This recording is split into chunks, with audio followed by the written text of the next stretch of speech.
2।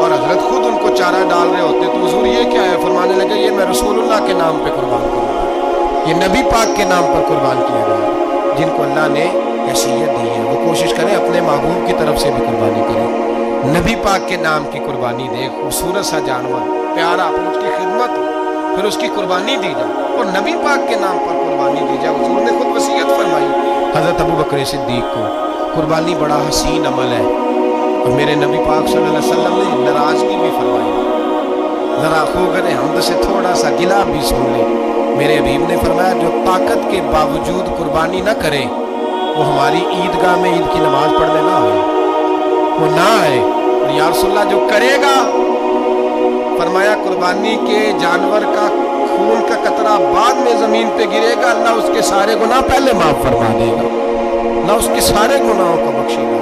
قربانی کریں، خوبصورت انداز میں کریں، اللہ کی رضا کے لیے۔ بزرگوں نے لکھا ہے 3 حصے کرو گوشت کے، ایک گھر میں رکھو، ایک رشتہ داروں میں بانٹو، پڑوسیوں میں بانٹو، اور تیسرا فقط غریبوں کو دو۔ لیکن میں اکثر یہ سوچتا ہوں کہ ہمارے ہاں قربانی کرتا ہی وہ ہے جن کے گھر میں ہر جمعرات کو چھوٹا گوشت پکتا ہے، اور جن کے گھر میں ہفتے میں 3 دفعہ مرغی کا گوشت پکتا ہے، وہی تو قربانی دینے کے قابل ہوتے ہیں۔